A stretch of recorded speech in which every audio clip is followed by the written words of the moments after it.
I pulled into my driveway after 3 weeks of grueling business meetings across the Midwest, exhausted but excited to see my restored 1969 Dodge Charger RT sitting in the garage where I left it.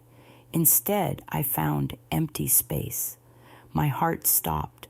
The car my grandfather left me, the project I spent 2 years lovingly restoring, had vanished. I raced inside to find my parents, Frank and Linda, sitting calmly in the living room, smiling over vacation photos spread across the coffee table. "Where's my car?" I demanded, my voice shaking as I stared at my parents' casual expressions. My mother, Linda, barely looked up from the glossy photos of European landmarks scattered before her. "Oh, that old thing, we sold it while you were gone. Brittany needed funding for her healing trip to Europe after that awful breakup with Derek." My father, Frank, nodded approvingly, adjusting his reading glasses. "Your sister deserved some happiness after what she went through. Besides, you make good money at that marketing firm. You can always buy another car." Another car. I sank into the armchair across from them, feeling like the ground had shifted beneath me. That wasn't just any car. That was Grandpa's Charger, the one he left specifically to me in his will. Linda waved dismissively. "Deirdre, don't be so dramatic. It was just sitting in the garage collecting dust. We got $15,000 for it, which was more than generous for a car that old. Brittany is having the time of her life in Rome, thanks to your contribution to family harmony." 15,000. I pulled out my phone and showed them recent auction results for similar vehicles. "Do you see this A numbers matching 69 Charger RT sold last month for $147,000? And this one," I scrolled to another listing, $162,000.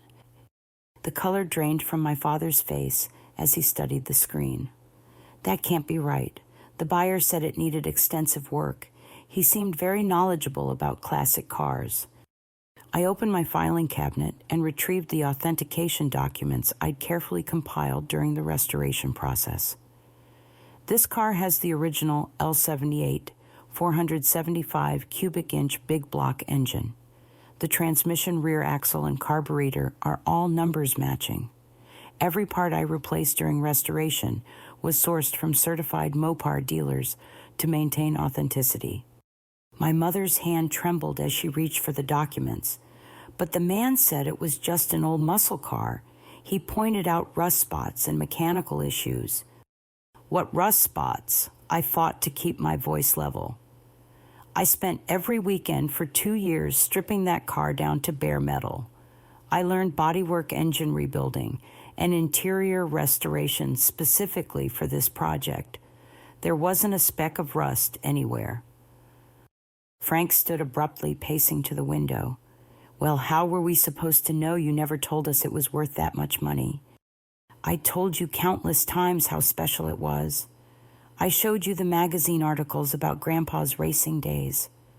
I explained why these cars are so valuable to collectors." Tears stung my eyes as memories flooded back. "Remember when I found his old racing photos in the glove box, the trophies he won at Watkins Glen in 1971? This car was our family history." Linda's voice turned defensive. "Your grandfather died 5 years ago, honey. We couldn't just keep everything frozen in time forever. Brittany needed this opportunity more than you needed an old car taking up garage space." "Taking up space?" I stared at them in disbelief. "I drove that car to work twice a week. I took it to car shows every summer. Just last month, I won Best in Class at the Syracuse Classic Car Exhibition." "Well, it's done now," Frank said with finality. "We acted in good faith to help your sister through a difficult time. Family has to come first."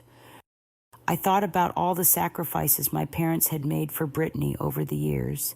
They paid for her college tuition while I worked 3 jobs to fund my education. They bought her a brand new Honda Accord for her 16th birthday, while I saved for months to purchase my first used Toyota. They covered her credit card debt, twice her rent, when she quit her last job, and her car insurance, even though she lived independently. "When has family ever come first for me?" I asked quietly.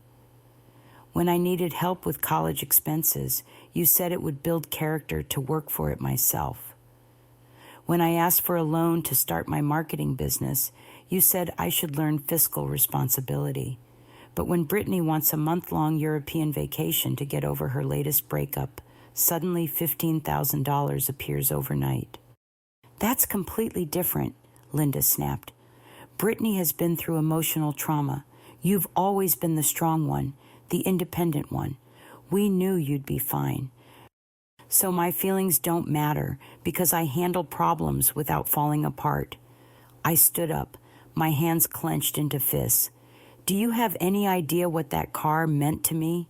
It wasn't just about money or transportation. It was my connection to Grandpa. Every bolt I turned, every surface I polished, I felt closer to him. I learned stories about his life through that restoration process." Frank's expression softened slightly. "We didn't realize you had such sentimental attachment to it." "I talked about nothing else for 2 years. I invited you both to help with the restoration. I offered to teach you what I was learning about the engine and transmission. You said you were too busy." My mother gathered the vacation photos into a neat stack, avoiding my gaze. "Well, what's done is done. Brittany has already booked her extended stay in Florence. We can't exactly ask her to come home and return the money." The casual way she dismissed my loss, the complete absence of remorse or understanding, hit me like a physical blow. I realized this wasn't just about a car or money. This was about decades of being the afterthought child, the one who didn't require emotional maintenance, the one whose dreams could be sacrificed for family convenience. "Who did you sell it to?" I asked, pulling out a notebook. "Some dealer downtown. Cal's Classic Cars, I think. The owner seemed very professional. He came out the same day we called." "And you didn't think to contact me first, even just to let me know you were considering it?" Linda's voice took on an irritated tone. "You were in business meetings all day. We couldn't exactly interrupt your important work schedule. Besides, we're the parents here. We don't need permission to make decisions about family property." "It wasn't family property. It was specifically left to me in Grandpa's will." "It was parked in our garage," Frank said defensively. "We pay the mortgage and insurance on this house. We had every right to clear out space if needed." I stared at my parents, seeing them clearly, for perhaps the first time in my adult life. They weren't evil people, but they had a blind spot when it came to fairness between their daughters. Brittany's needs had always taken precedence, and they'd grown so accustomed to my self-reliance that my feelings had become invisible to them. "I need the buyer's contact information," I said firmly. "Why?" Linda asked. "You can't exactly undo a legal sale." "Maybe not, but I can at least understand what happened to my car." Frank reluctantly provided the business card Jerry Caldwell had left behind. As I studied the simple white card with its basic contact information, a cold determination settled over me. I might not be able to change what had happened, but I wasn't going to accept it quietly. The next morning, I drove to Cal's Classic Cars, a modest lot squeezed between a tire shop and a sandwich restaurant in downtown Syracuse. Jerry Caldwell emerged from a cluttered office, a heavy-set man in his 50s, wearing grease-stained coveralls and a practiced smile. "You must be Frank's daughter," he said, extending a hand. "Heard you were out of town when we made the deal. Beautiful car, that Charger. Your folks got a fair price for the condition it was in." Condition. I studied the cars on his lot, noting several classic models with significantly higher price tags than what he'd paid my parents. "What condition issues did you find?" Jerry gestured vaguely. "Oh, you know how these old cars are. Engine needed rebuilding, transmission had slipping issues, bodywork required for rust damage. Your parents understood it would take significant investment to make it roadworthy. That's interesting because I rebuilt that engine myself 18 months ago. I installed a new transmission, and I documented every stage of rust remediation during my restoration. I pulled out photos on my phone showing the pristine condition of every component. His smile faltered slightly. Well, maybe your parents didn't mention the full extent of the work you'd done. In any case, we agreed on a price that reflected what I could realistically invest in bringing it up to market standards. What's your plan for the car now? Oh, we'll probably part it out. These old muscle cars are worth more in pieces than as complete vehicles, especially when they need major work. Something about his evasive answers triggered my suspicions. I thanked him and left, but instead of driving away, I parked across the street and made some phone calls. Within 2 hours, I had gathered disturbing information about Jerry Caldwell's business practices. Marcus Webb, a classic car appraiser I'd met at car shows, confirmed my worst fears. Jerry's been pulling this scam for years. He targets families who inherit classic cars but don't understand their value. He points out minor cosmetic issues and convinces them the car needs major work, then offers a fraction of market value. Last year, he bought a '67 Mustang Shelby from an elderly widow for $8,000 and flipped it for $95,000. My hands shook as I called the office number on Jerry's business card. His secretary, a young woman who sounded genuinely surprised by my questions, inadvertently provided the final piece of evidence I needed. Mr. Caldwell asked me to list that beautiful orange Charger on our website this morning, she said cheerfully. He's asking $135,000, said it was a rare find in museum quality condition. Would you like me to email you the listing details?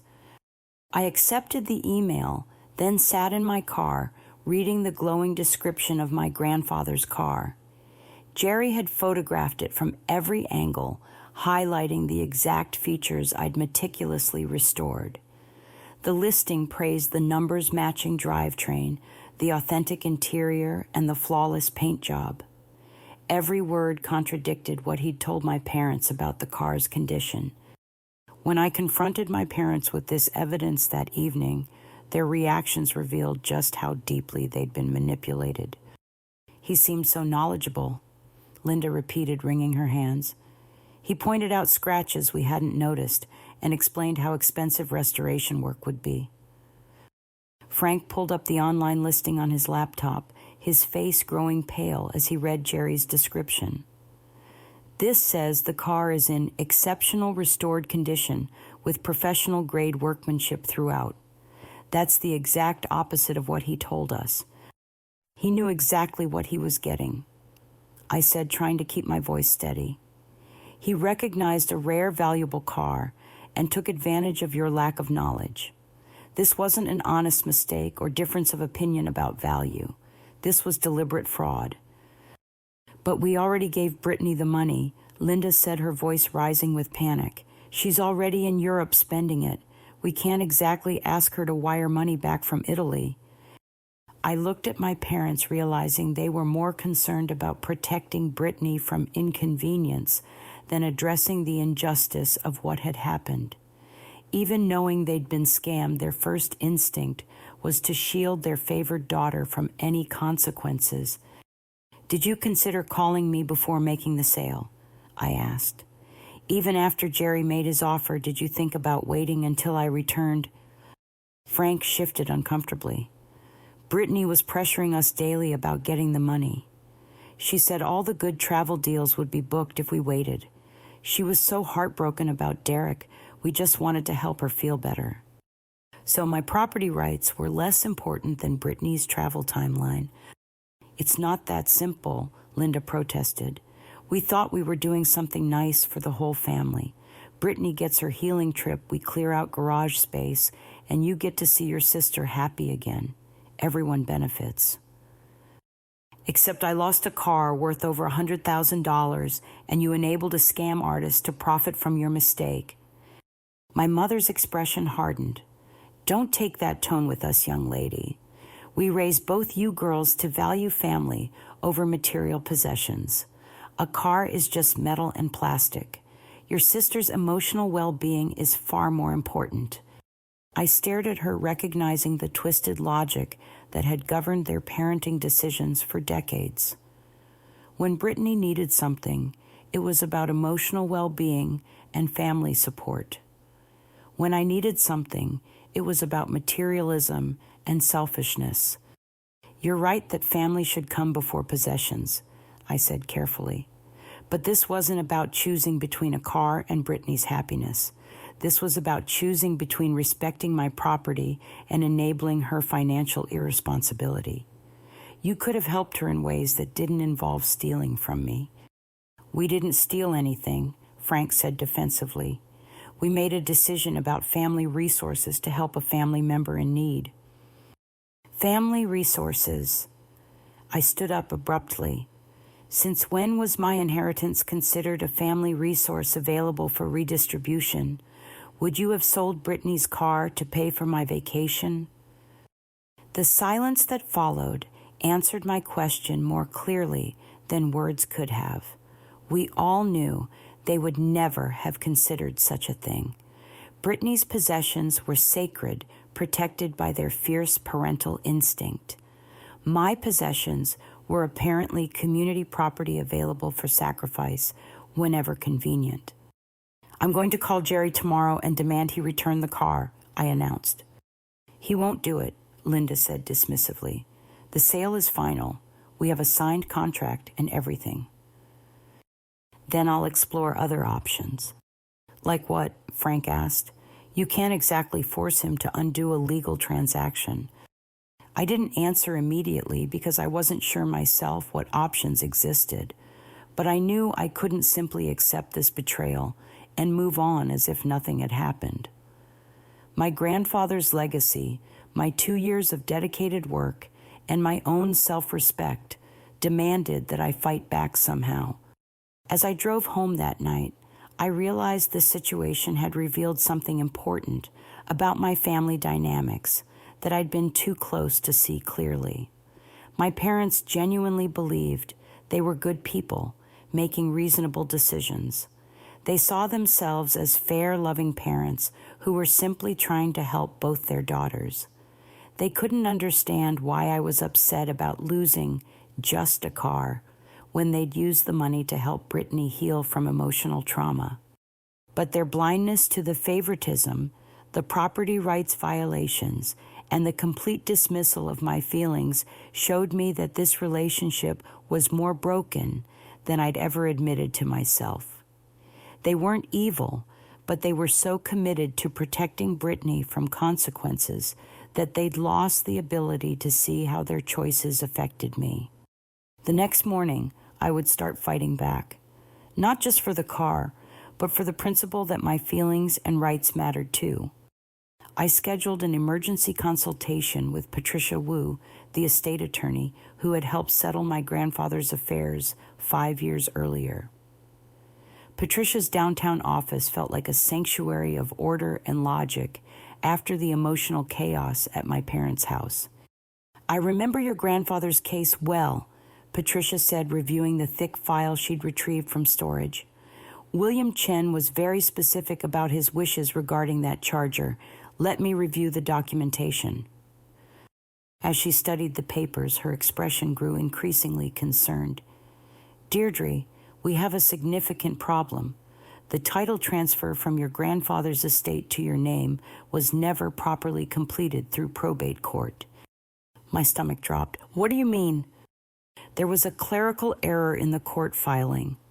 The judge signed the distribution order, but the title transfer form was missing a witness signature. Without that completed transfer, the car technically still belongs to the estate, not to you personally. I stared at the document she spread across her desk. But I've been driving it for 5 years. I've paid insurance and registration fees. Yes, but legally, your parents couldn't sell property that belongs to an estate without following proper procedures. This makes their sale invalid, regardless of whether they knew the car's value. Hope flickered in my chest. So we can get it back? It's complicated. Your grandfather's will stated that the car should remain in the family and could only be sold with unanimous consent from all living heirs. Did your parents contact your Uncle Marcus in Oregon before making the sale? I doubt they even remembered he was an heir. Patricia made notes on a legal pad. Marcus would need to be notified of any proposed sale. Since he wasn't consulted, the sale violates the will's explicit terms. She continued reading through the file. There's another issue. If Jerry Caldwell suspected there were title problems but proceeded with the purchase anyway, he could be charged with knowingly receiving stolen property. Did he perform due diligence on the title? I described my conversation with Jerry, including his false claims about the car's condition and his immediate listing at market value. Patricia's expression grew grimmer as I spoke. This sounds like a pattern of predatory behavior.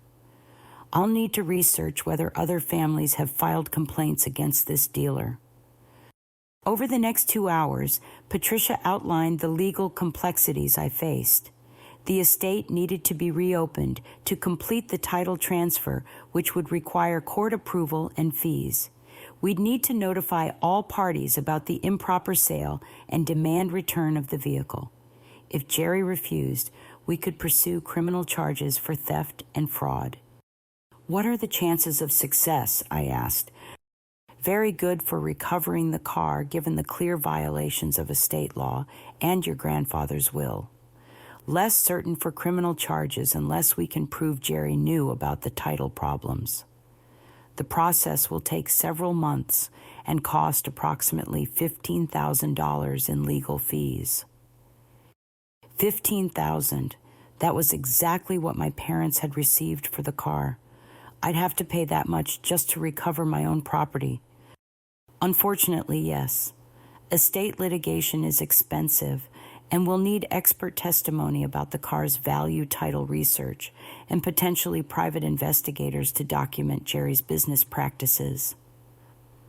When I shared this information with my parents that evening, their reaction was even worse than I'd expected. $15,000 in legal fees. Frank's voice rose with indignation. That's completely unreasonable for an old car. It's not just an old car, and you know it, I replied. But more importantly, these fees exist because you sold property that wasn't legally yours to sell. Linda crossed her arms defensively. We acted in good faith based on the information we had. How were we supposed to know about some obscure legal technicality from 5 years ago? You could have contacted me before making major decisions about my inheritance. You could have researched the car's value before accepting the first offer you received. You could have consulted a lawyer before selling family heirlooms. Well, it's too late for that now, Frank said. The question is, what are you going to do moving forward? I took a deep breath. I'm going to pursue legal action to recover the car. And who's supposed to pay these legal fees? Linda asked. We certainly can't afford it. Brittany's already spent the money on her trip. I'll pay the fees myself. That's ridiculous, Frank said. You'd be spending $15,000 to recover a car you could replace for the same amount of money. I stared at him in amazement. You still don't understand what this car means to me. This isn't about market value or replacement costs. This is about family history, personal achievement, and your betrayal of my trust. We didn't betray anything, Linda snapped. We made a practical decision to help your sister during a crisis. You're being selfish and vindictive. Vindictive, I stood up my control, finally slipping. I'm being vindictive by wanting my own property back, by refusing to accept theft just because family members committed it. We didn't steal anything, Frank insisted. We had every right to make decisions about property stored in our house. No, you didn't, and now I'm going to prove that in court. As I prepared to leave, Linda delivered what she clearly thought was the killing blow. If you pursue this legal action, you'll be forcing us into financial hardship. Those legal fees could affect our retirement savings. Is that really what you want for your family? I turned back to face them. You should have considered those consequences before selling stolen property. I'm not responsible for fixing the problems you created.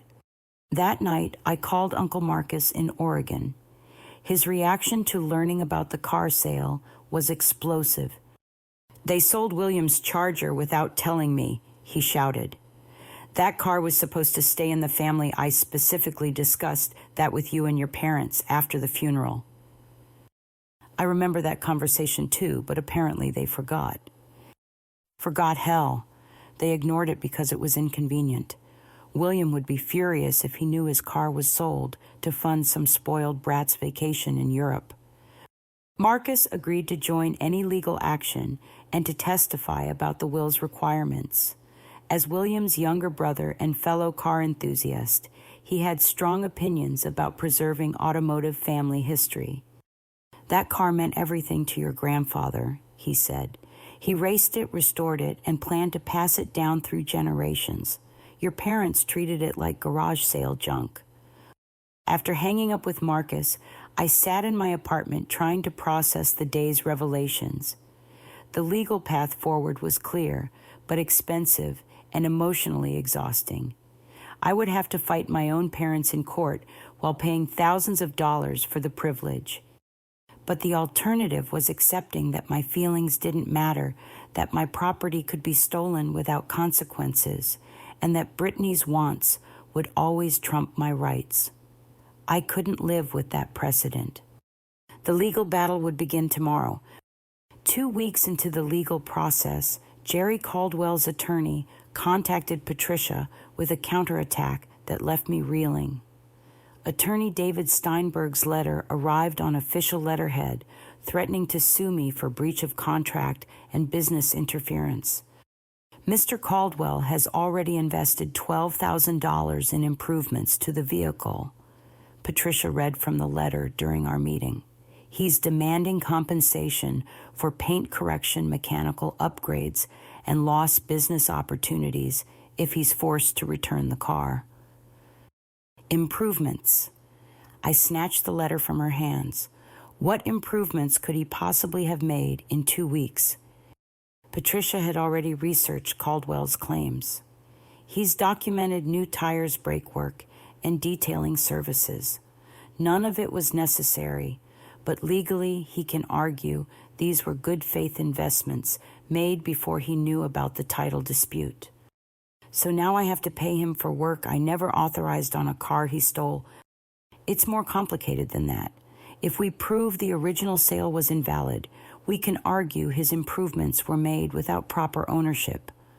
But if he can show he acted in good faith, based on representations from your parents, he might be entitled to compensation." I studied Steinberg's letter more carefully, noting its aggressive tone and detailed financial demands. This wasn't just about returning a car anymore. Jerry was treating this dispute as a business opportunity to maximize profits. "There's something else you should know," Patricia continued. "I've been investigating Jerry's business practices, and I found 3 other families who filed complaints with the Better Business Bureau. He appears to target inherited vehicles specifically." She showed me case files describing similar scenarios.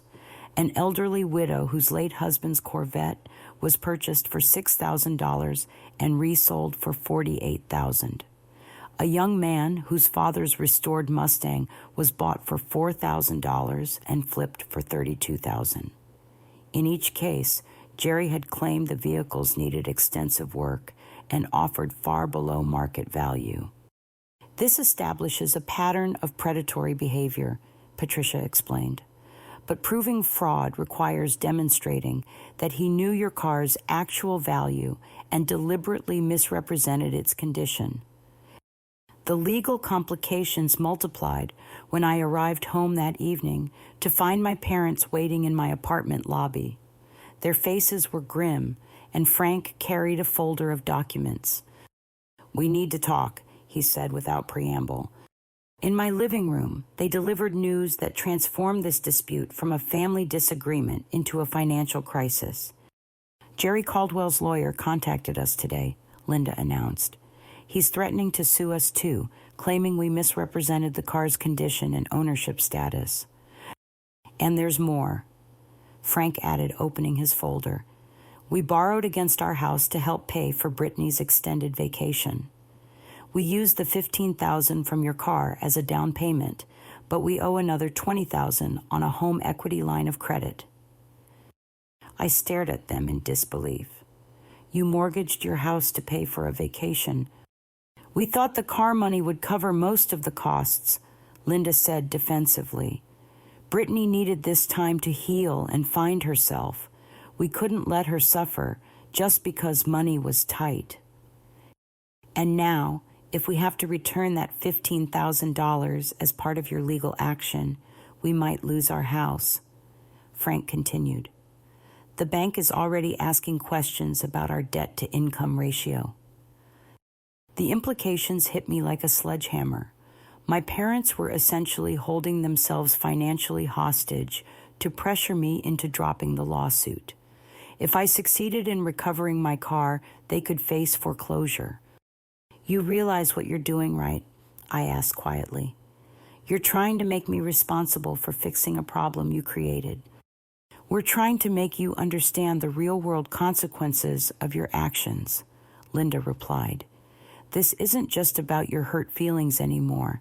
This affects the entire family's financial stability." Frank leaned forward, adopting the same patronizing tone he'd used when I was a child. "Be reasonable, Deirdre. You can buy another classic car with the money you'd spend on legal fees. Is proving a point really worth destroying your parents' retirement security?"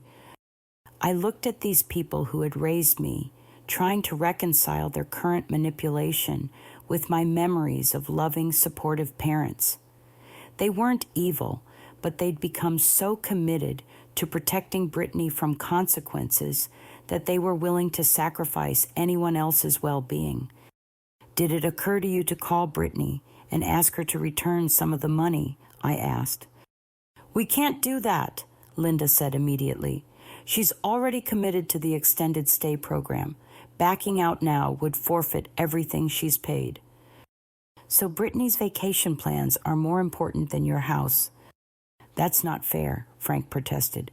"We made these financial decisions as a family to help your sister through a crisis. Now we need you to act like family too." Acting like family would have meant consulting me before selling my car. Acting like family would have meant treating both daughters equally.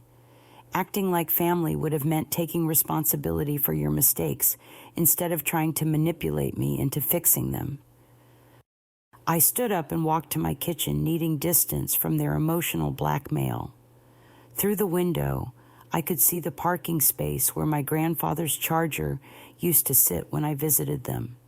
The empty space felt like a metaphor for everything that had been taken from me. "I have another option to propose," Linda said, following me into the kitchen. "What if we all agree that you'll drop the lawsuit, we'll help you find a comparable car to purchase, and we'll consider this a learning experience for everyone involved." A learning experience. I turned to face her. What exactly would I be learning?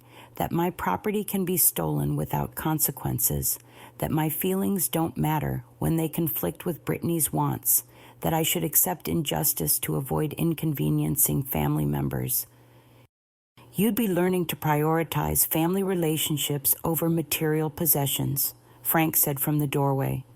"You'd be learning that sometimes love means making sacrifices for the greater good." Whose greater good? Certainly not mine. This entire situation benefits everyone except me. Brittany gets her vacation. You get to be the heroes who enabled it. Jerry gets to profit from stolen property, and I get to learn valuable lessons about sacrifice. The conversation continued for another hour, with my parents alternating between guilt trips, logical arguments, and veiled threats about family relationships. They painted my pursuit of justice as selfish vindictiveness that would destroy the family's financial stability and emotional unity. But I could see through their manipulation now. They'd created this crisis through a series of poor decisions, and instead of taking responsibility, they were trying to make me the villain for refusing to accept the consequences of their choices. When they finally left that night, I called Patricia to discuss our options. She had been expecting this escalation. Families often fracture during estate disputes, she said. People reveal their true priorities when money and property are involved. The question is whether you're willing to pursue justice even when it costs you family relationships. At this point, I'm not sure these relationships are worth preserving, I admitted. They've shown me that my feelings and rights don't matter to them. Why should their financial problems matter more to me than my own property did to them? That's a decision only you can make, Patricia said. But I should warn you that this situation is likely to get worse before it gets better. Jerry Caldwell and his lawyer are clearly planning to fight this aggressively, and your parents are going to increase pressure on you to back down. As I hung up the phone, I realized I was no longer just fighting for a car.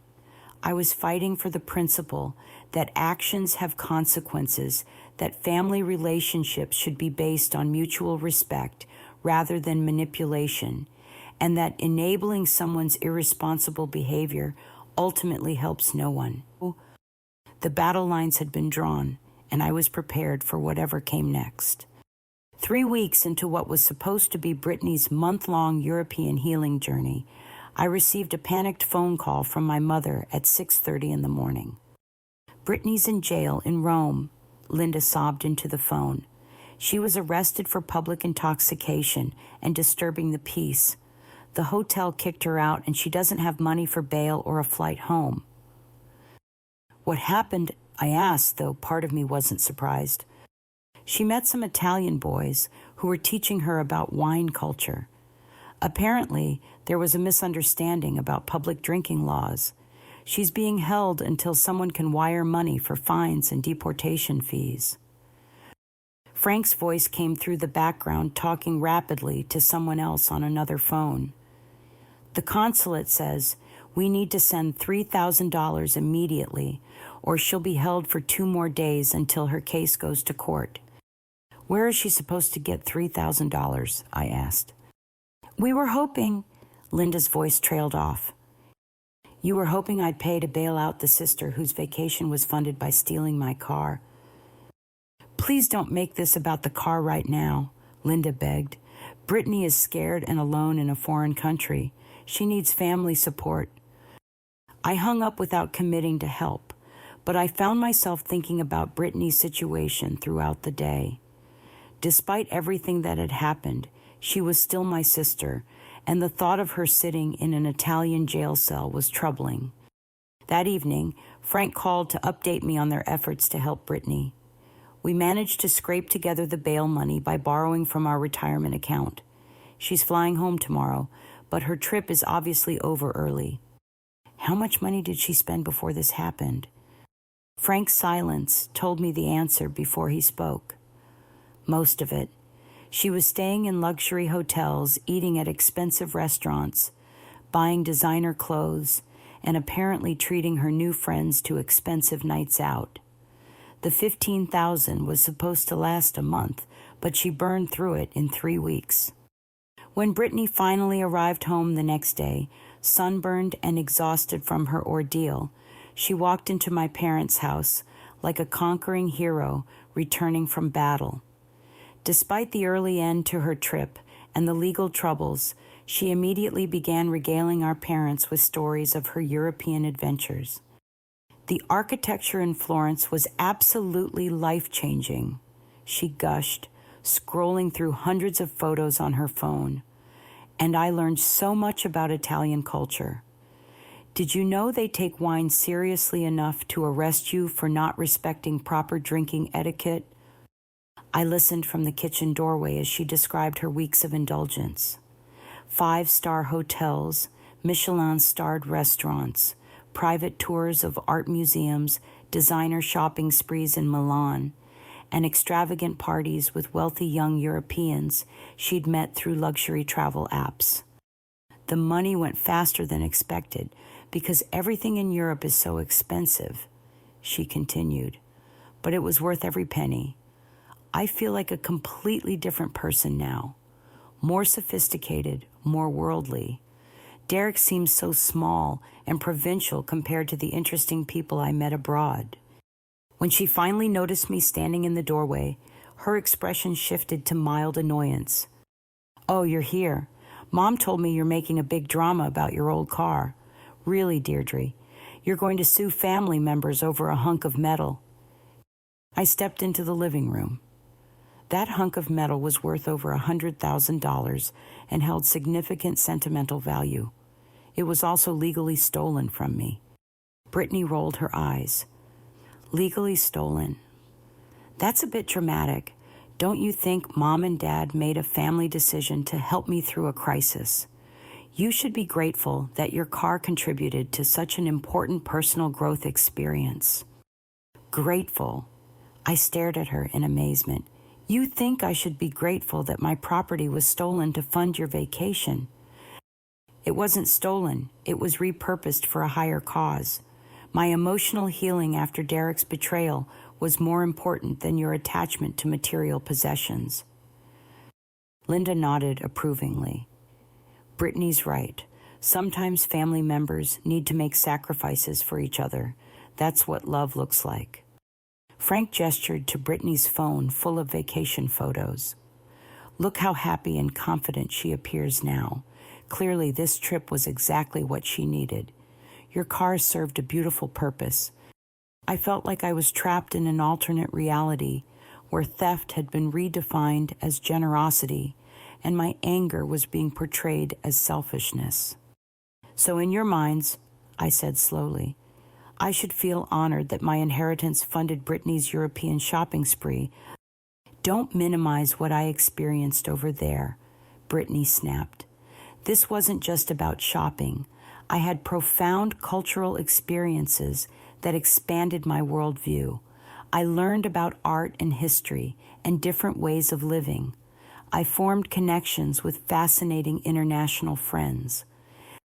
You formed connections that got you arrested and deported. That was a cultural misunderstanding.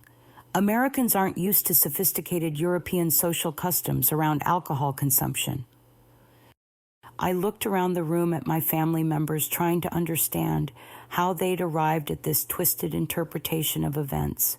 They genuinely seemed to believe that Brittany's vacation was a noble cause worthy of any sacrifice, while my desire to recover stolen property was petty materialism.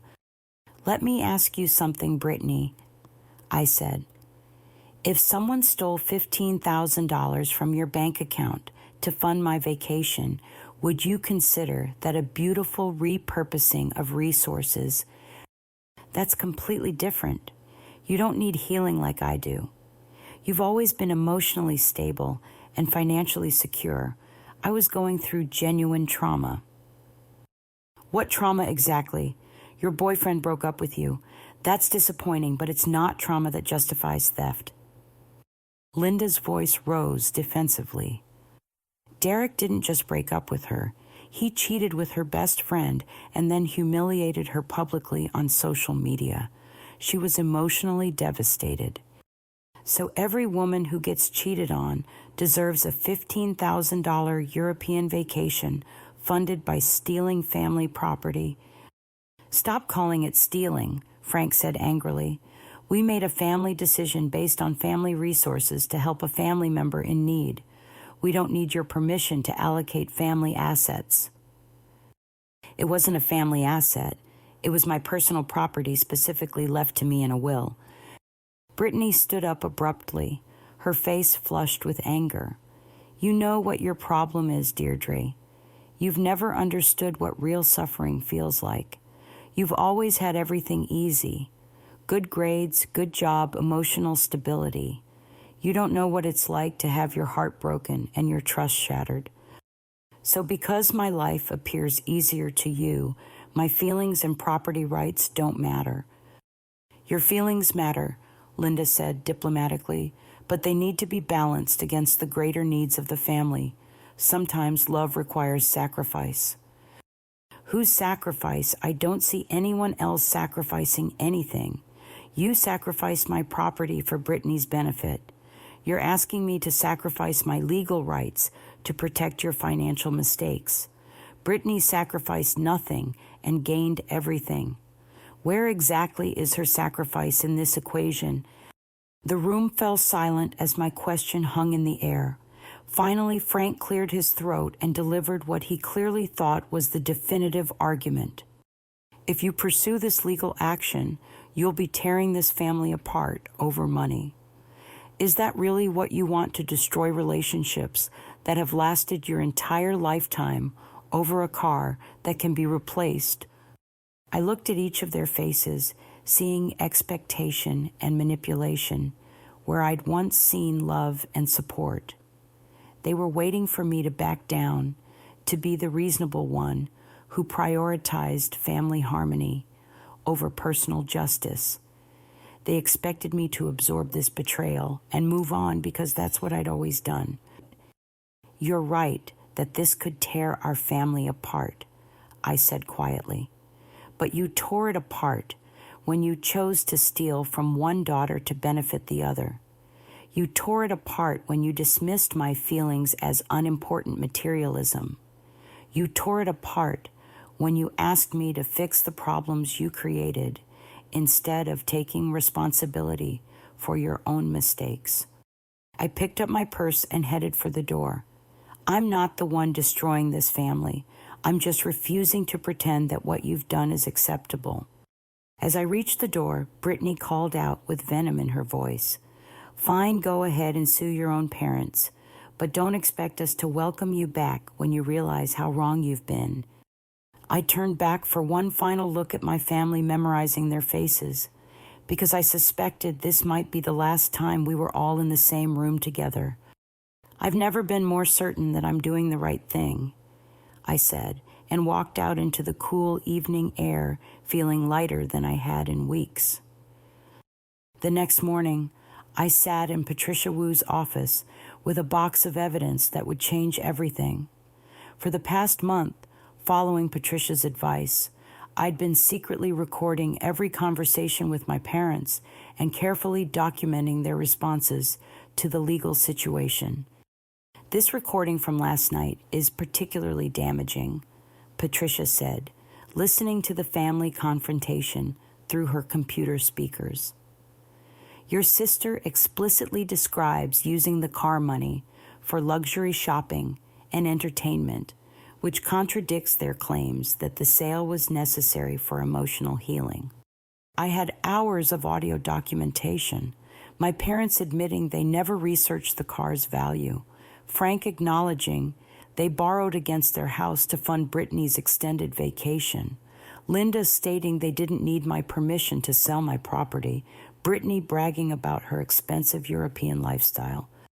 But the most important evidence is this, I said, producing a folder of financial documents. I hired a private investigator to research Jerry Caldwell's business practices. Patricia reviewed the investigation report with growing excitement. This is extraordinary. Your investigator found 12 other families who were defrauded by Caldwell using identical tactics. He specifically targets inherited classic cars, uses the same misleading statements about condition and value, and has a network of associates who help him identify potential victims. The investigation revealed that Jerry had gross annual income of over $2 million from flipping undervalued classic cars. He employed scouts who monitored obituaries and estate sales, looking for families who might inherit vehicles without understanding their worth. There's more, I continued. My investigator also discovered that Uncle Marcus hired his own attorney in Oregon and filed a complaint with the FBI about interstate fraud.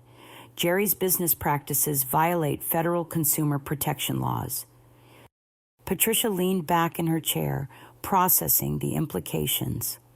With this evidence, we're not just talking about recovering your car anymore. We can pursue criminal fraud charges, civil rights violations, and potentially join a federal class action lawsuit. I've also been building political support. I said producing letters from classic car clubs and automotive preservation societies. When word spread about Jerry's scam operation, the collector community rallied behind our case. 3 major car magazines want to write articles about predatory dealers targeting grieving families. Patricia studied the support letters. This public pressure could be very effective.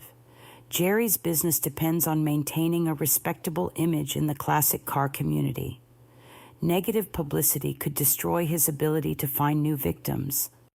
But the most devastating evidence was still to come. Yesterday, my investigator interviewed 2 former employees from Jerry's dealership, I said. They provided sworn affidavits about his standard operating procedures for targeting inherited vehicles. Patricia read the affidavits aloud. Employee Thomas Murphy states that Jerry Caldwell trained staff to identify recently inherited vehicles through obituary monitoring and estate sale advertising. Employees were instructed to assess vehicle value privately, then offer 10 to 15% of market price, while claiming the vehicle needed extensive restoration work. Employee Sarah Chen describes a company policy of photographing vehicles immediately upon purchase to document their actual condition while maintaining false documentation about purported mechanical issues for legal protection. I pulled out the final piece of evidence. Sarah Chen also provided this internal memo from Jerry to his sales staff explicitly instructing them to target elderly or emotionally vulnerable family members rather than car enthusiasts who might recognize true vehicle values. Patricia was quiet for several minutes studying all the documentation. When she finally spoke, her voice was grim. Jerry Caldwell is going to prison, she said simply. This isn't just civil fraud anymore. This is organized criminal enterprise. The FBI will be very interested in this evidence. What does this mean for recovering my car? It means Jerry won't be able to fight us anymore. Once federal authorities freeze his assets pending investigation, he'll be desperate to cooperate with victims to reduce potential criminal penalties. Your car will be returned within weeks, not months. I felt a surge of satisfaction mixed with exhaustion. The past month had been emotionally draining, but the evidence gathering had given me a sense of purpose and control. There's one more thing, I said. I need to tell you about my plans for my family. Patricia raised an eyebrow. Oh, I've decided to pursue a civil lawsuit against my parents for conversion of property and emotional distress. I want them to face legal consequences for their actions, not just social embarrassment. That's a significant step. Suing family members often causes permanent relationship damage. The relationship is already damaged beyond repair, I said. They've shown me that my feelings and rights don't matter to them. They've demonstrated that they'll sacrifice my well-being for Brittany's convenience without hesitation. I need them to understand that actions have consequences. Patricia nodded thoughtfully. With the recordings you've gathered, you have strong evidence of their admissions and lack of remorse. Combined with Jerry's fraud conviction, you could probably win substantial damages. I don't want money from them. I want accountability. I want them to stand in a courtroom and acknowledge what they've done. I want Brittany to understand that her happiness doesn't justify stealing from family members. And if this destroys your relationship with them permanently, I thought about that question seriously before answering. A relationship built on me accepting mistreatment to preserve family harmony isn't worth saving. If they can't respect me enough to take responsibility for their mistakes, then I don't want them in my life anyway. Patricia gathered all the evidence into organized files. I'll contact the federal authorities tomorrow morning and coordinate with Uncle Marcus's attorney in Oregon. We should have arrests and asset freezing orders within the week.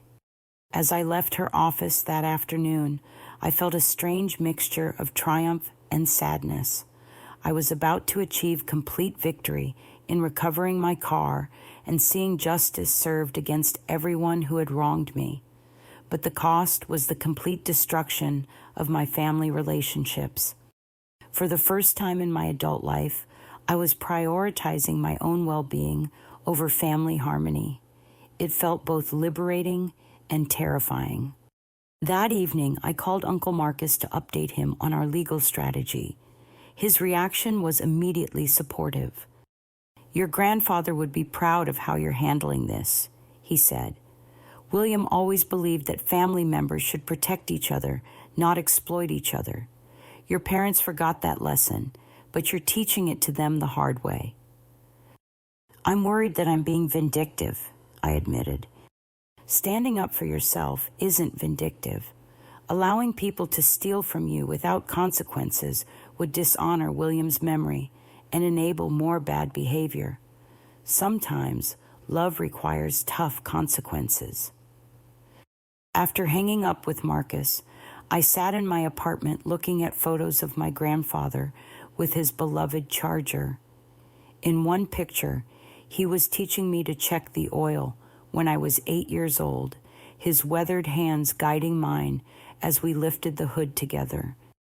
"I'm going to get your car back, Grandpa," I said to the photo, "and I'm going to make sure everyone understands that family means protecting each other, not exploiting each other." Tomorrow, the final phase of my battle would begin. The FBI raid on Cal's classic cars happened at dawn on a Tuesday morning, 3 weeks after I'd provided evidence to federal authorities. I watched from across the street as agents in windbreakers systematically documented Jerry Caldwell's inventory, searching for vehicles acquired through fraudulent means. Agent Lisa Rodriguez called me that afternoon with news that felt like vindication and relief combined into one overwhelming emotion. "We've recovered your 1969 Charger along with 14 other vehicles purchased through similar schemes," she said. "Mr. Caldwell is cooperating fully with our investigation in hopes of reducing his criminal penalties." "When can I get my car back?" "Next week, once we complete evidence photography and documentation. You'll be pleased to know it's in even better condition than when it was stolen." Caldwell actually invested money in professional detailing and minor mechanical improvements, probably to increase its eventual sale value. Jerry's cooperation with federal authorities revealed the full scope of his operation. Over 5 years, he'd defrauded 43 families out of approximately $2.3 million in undervalued classic car purchases. His business model specifically targeted grieving families who inherited vehicles without understanding their value. He kept detailed records of everything, Agent Rodriguez explained: purchase prices, actual market values, victim family details, and resale profits. The evidence of intentional fraud is overwhelming. Jerry pleaded guilty to federal fraud charges rather than face trial. He was sentenced to 4 years in prison, ordered to pay full restitution to all victims, and banned from operating any automotive business for life. His entire inventory was liquidated to fund victim compensation. But the more satisfying justice came from my civil lawsuit against my parents. Patricia Wu had structured the case carefully, focusing not on monetary damages, but on formal acknowledgement of wrongdoing and legal consequences for their actions. The recordings I'd gathered, provided undeniable evidence of their admissions and complete lack of remorse. My parents initially tried to fight the lawsuit, hiring a lawyer who argued that family disputes shouldn't be settled in court. But their attorney quickly realized they had no viable defense against recordings of their own statements.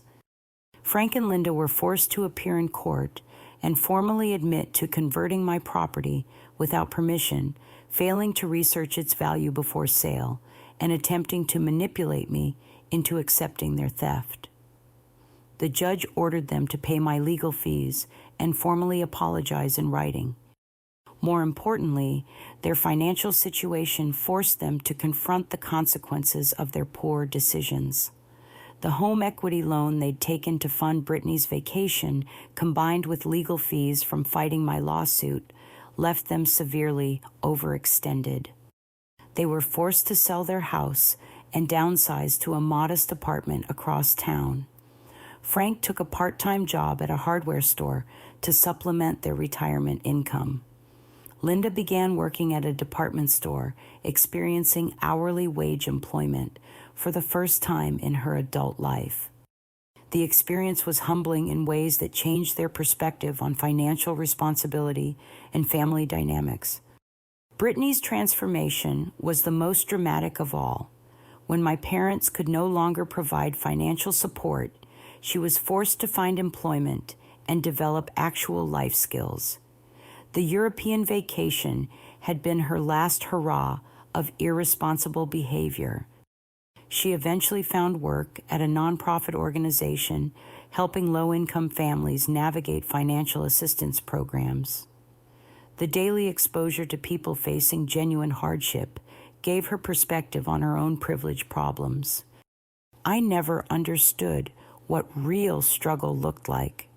She admitted to me months later during our first conversation since the lawsuit. I thought getting cheated on was the worst thing that could happen to someone. Working with families who are choosing between rent and food showed me how ridiculous my problems really were. The job required empathy, problem-solving skills, and emotional maturity that Brittany had never been forced to develop. She discovered she was actually good at helping people when she focused on their needs instead of her own drama. I don't expect you to forgive me immediately, she continued. I realize now that what we did to you was theft, plain and simple. I spent your inheritance on meaningless luxuries while telling myself I deserved it because of emotional trauma. That was selfish and wrong. My parents' apology came 6 months after the court ordered it, but it felt genuine rather than legally mandated. We failed you as parents, Frank said during a carefully arranged meeting at a neutral restaurant. We got so used to your independence that we forgot you needed love and protection too. We enabled Brittany's irresponsibility while taking your strength for granted. Linda's transformation was perhaps the most profound. Her part-time job at the department store involved working with customers facing financial stress, many of whom were dealing with family crises. I met a woman whose adult son stole money from her retirement account to fund his gambling addiction, she told me. When she described the betrayal and violation, she felt I realized that's exactly what we did to you. We stole from our own daughter and then made you feel guilty for being upset about it. What hurt the most wasn't the money or even the car, I explained. It was realizing that my feelings didn't matter to you. You were so focused on protecting Brittany from consequences that you couldn't see how your choices affected me. You're right, Frank said quietly. We treated you as the strong one who could handle anything while treating Brittany as fragile and needing protection. We created an unfair dynamic that damaged both of you. The family therapy sessions we eventually attended together were difficult but productive. Dr. Sarah Martinez helped us understand how decades of unequal treatment had created resentment and dysfunction that extended far beyond the car incident. Deirdre learned early that her needs were less important than maintaining family stability. Dr. Martinez explained. She became the responsible child who didn't cause problems, while Brittany learned that emotional distress could be used to manipulate family resources. The car theft wasn't an isolated incident, she continued. It was the culmination of years of patterns where Deirdre's boundaries were violated to accommodate Brittany's wants. Rebuilding our family relationships required each person to acknowledge their role in the dysfunction and commit to healthier patterns. It was slow, careful work that couldn't be rushed. Frank and Linda had to learn to treat both daughters equally, asking for consent before making decisions that affected either of us. Brittany had to develop emotional regulation skills and financial responsibility. I had to learn to express my needs directly instead of accepting unfair treatment silently. The process took nearly 2 years, but gradually we rebuilt relationships based on mutual respect rather than manipulation and enabling.